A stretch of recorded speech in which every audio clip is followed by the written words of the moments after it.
Halo Alex, selamat kembali bersama aku Rizky Nur Fitri. Dan selamat tahun baru 2022. Semoga tahun 2022 menjadi tahun harapan kita. Semoga menjadi tahun yang lebih baik dari tahun kemarin. Dan untuk kalian yang ingin melakukan sesuatu di tahun 2021 namun tidak tercapai, semoga kalian bisa mencapainya di tahun ini, tahun 2022. Dan ya, I just hope the best for us in 2022. So, di video kali ini aku cuma ingin membahas highlight aku di tahun 2021, dan aku cuma mau men-share ke kalian apa aja yang aku lakukan di tahun 2021 di musim panas 2021 atau summer 2021. Oh my god. Atau di stasiun mana aja aku kerja.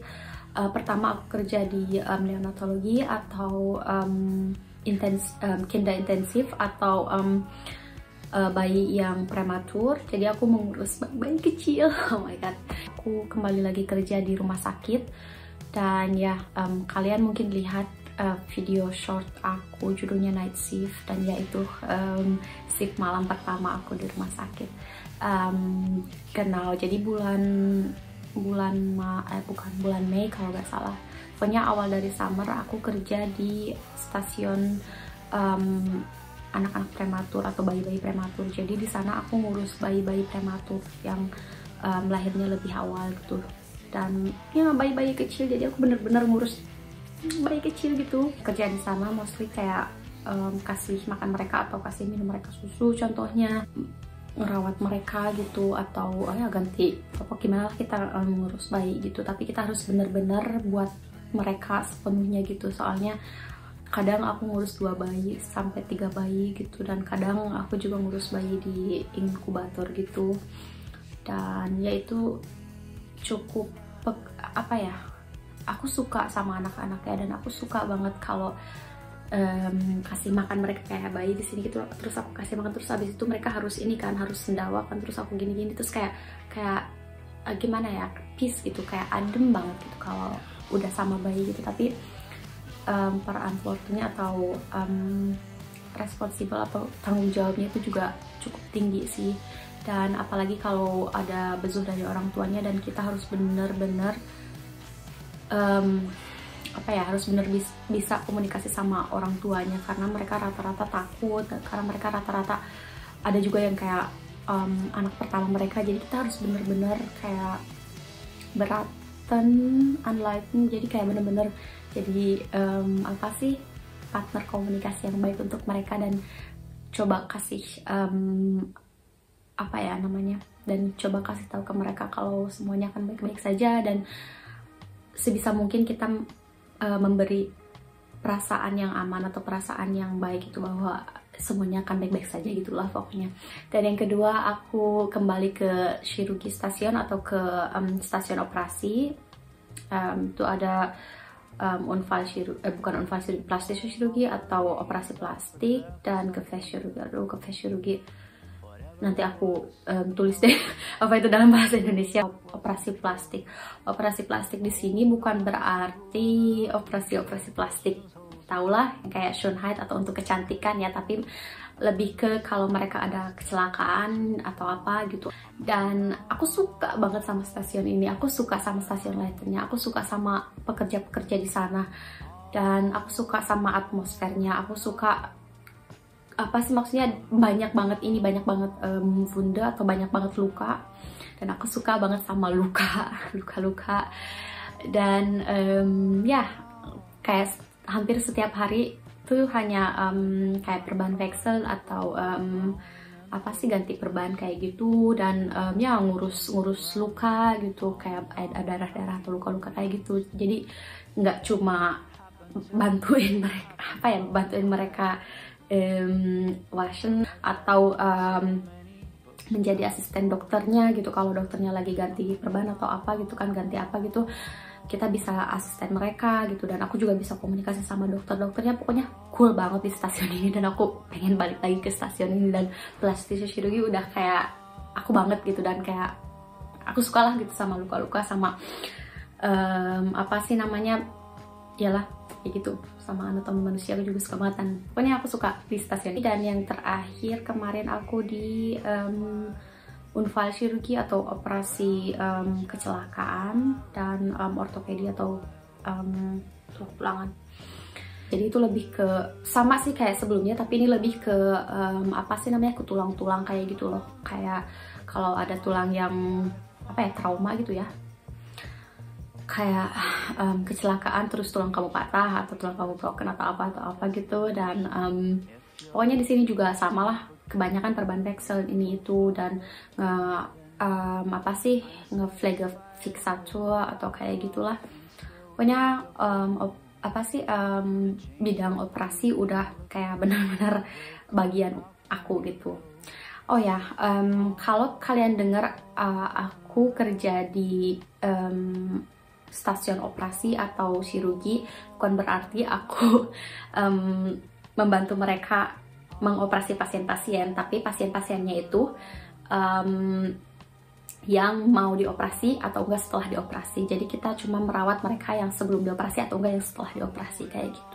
Dan ya itulah pengalaman aku kemarin. Dan aku nggak bikin vlog, aku nggak ada waktu untuk ngevlog. Bukan nggak ada waktu ya, aku nggak bikin waktu buat itu, buat ngevlog. Soalnya somehow aku sibuk lagi, soalnya bukan sibuk lagi ya, maksudnya agak normal lagi lah gitu, nggak ada lockdown lagi kan. Jadi aku catch up sama teman-teman, aku catch up sama apa sih, sesuatu yang pas lockdown aku nggak bisa lakuin gitu. Dan aku juga sekarang balet 2 kali dalam seminggu, dan aku masih ada kerja sampingan, dan aku juga harus masih harus olahraga, ketemu teman-teman. Ini tuh belajar, oh my god, belajar juga karena aku harus persiapan untuk Zwischenprüfung atau ujian pertengahan dan ujian akhir. Jadi aku bener-bener harus belajar karena aku pengen dapat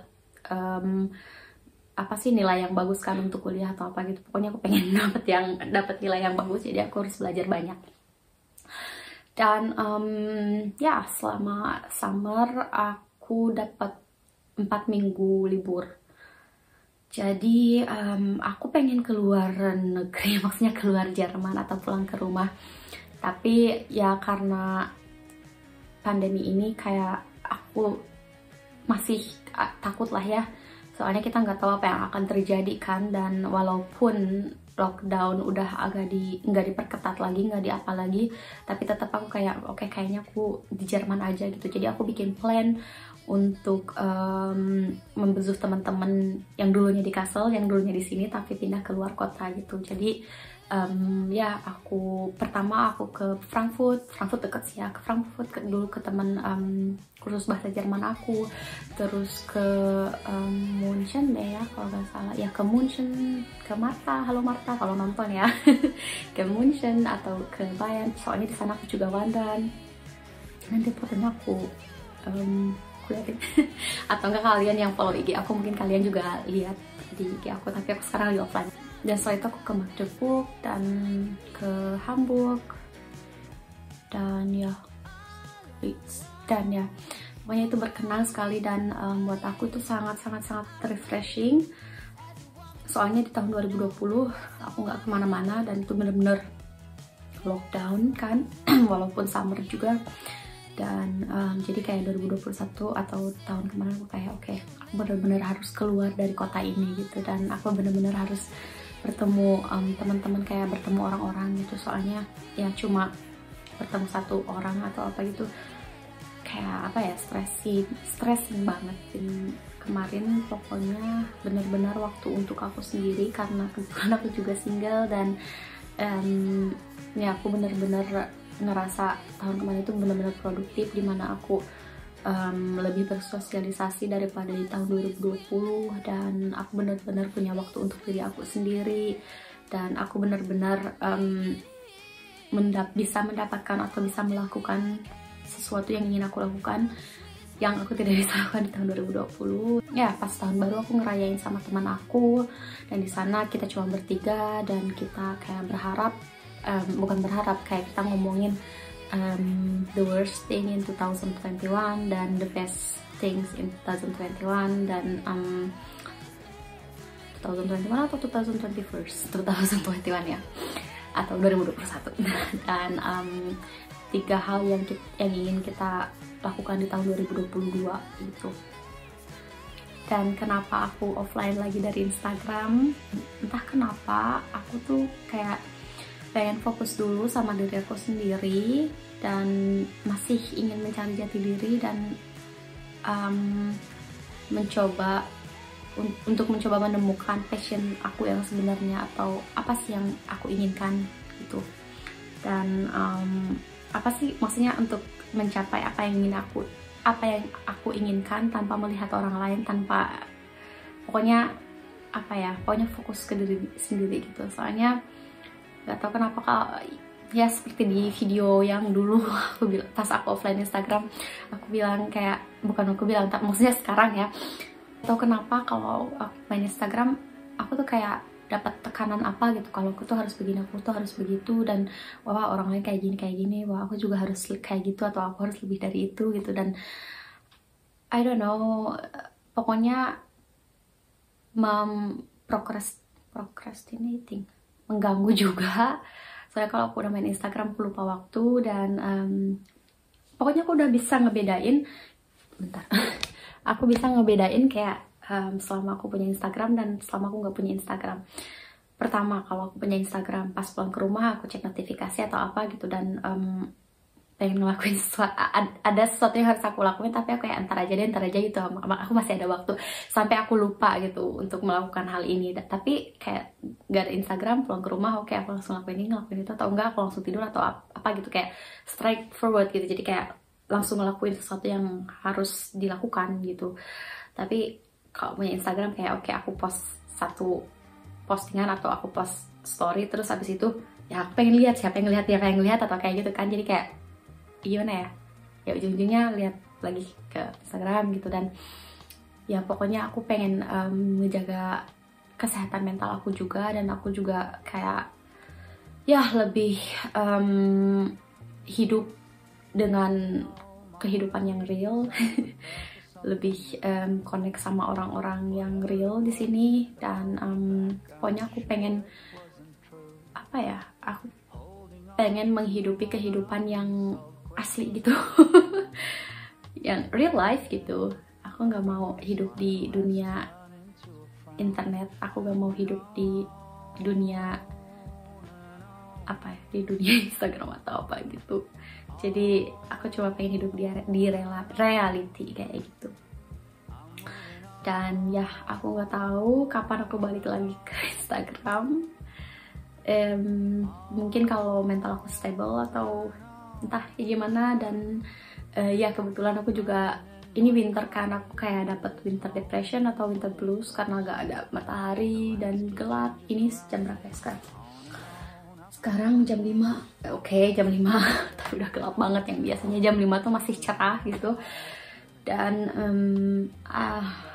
gak tahu, pokoknya sekarang aku agak-agak sedih juga karena kayak aku pengen ngerayain ulang tahun kan, tapi karena maksimal 10 orang walaupun udah divaksin, itu kayak udah sedih banget karena tahun kemarin aku gak ngerayain juga kan. Dan I don't know, situasi di sini jadi ya nggak membaik lagi karena ada mutasi yang baru kan, Omicron itu. Tapi aku bersyukur sih aku dikelilingi sama orang-orang baik, dan aku masih bisa hidup dengan sehat, dan aku nggak kedinginan, aku nggak kepanasan. Dan ya aku bersyukur sih. Oh ya, aku lupa nge-share, bulan November ya, awal November aku sempat berpartisipasi untuk Documenta 15 di sini. Jadi Kassel itu kota Dokumentasstad. Jadi Kassel itu kota dokumen atau apa ya? Jadi kayak bener-bener banyak seni di sini, dan setiap 5 tahun mereka punya Documenta 15. Jadi ya pokoknya kayak festival-festival kultur gitu. Dan di tahun ini atau di tahun ini Documenta 15 ini Jerman atau ini Kassel berkolaborasi atau bekerja sama dengan Indonesia. Dan di bulan November, maksudnya 2021 ya, mereka menggelar acara kayak Documenta 15 on the road gitu, kayak apa sih, perkenalan lah Indonesia gitu sebelum Documenta 15 mulai. Dan alhamdulillah aku dapat tawaran kayak mau berpartisipasi enggak gitu, dan aku bilang ya boleh gitu, soalnya aku juga pas SMA sering nari juga kan, jadi partisipasi tari yapong dan aku latihan sendiri dari YouTube. Dan yang kedua aku juga latihan sama yang lain, dan kostum alhamdulillah aku juga dikasih, maksudnya dikasih, dan kostum juga aku dikasih pinjam. Dan alhamdulillah sih itu kayak bener-bener mimpi aku gitu, kayak mempresentasikan hal-hal dari Indonesia gitu di negara asing kayak di Jerman. Dan ya alhamdulillah aku dapat kesempatan seperti itu. Beberapa resolusi aku di tahun 2022, yang pertama pokoknya self love, atau kayak aku adalah prioritas nomor 1 untuk aku sendiri, dan hidup lebih sederhana, mikir lebih sederhana, lebih sabar, dan banyak belajar untuk Ausbildung. Dan apalagi ya, aku udah tulis sih, tapi yang berapa privat ya, dan mungkin bikin vlog lebih teratur gitu, nggak kayak satu vlog untuk 3 bulan atau untuk 5 bulan atau gitu. Pokoknya lebih konsisten sama diri aku sendiri dan lebih disiplin sama diri aku sendiri gitu. Dan ya kayaknya itu aja. Semoga tahun baru kalian menyenangkan, dan semoga tahun 2022 tahun untuk kalian atau momen untuk kalian. Dan ya, jaga kesehatan kalian, jaga kesehatan mental kalian. Terima kasih untuk kalian yang udah komentar, terima kasih untuk kalian yang udah subscribe, yang udah like video aku, yang yang sabar nunggu video aku. Pokoknya makasih banyak. Dan untuk kalian yang baru, tolong subscribe dan like video ini, dan komentar, atau enggak kalian juga bisa tulis rekomendasi apa yang harus aku upload, atau apa yang harus aku upload di video berikutnya. So, semoga kalian di sana baik-baik aja, dan selamat tahun baru 2022, dan bye.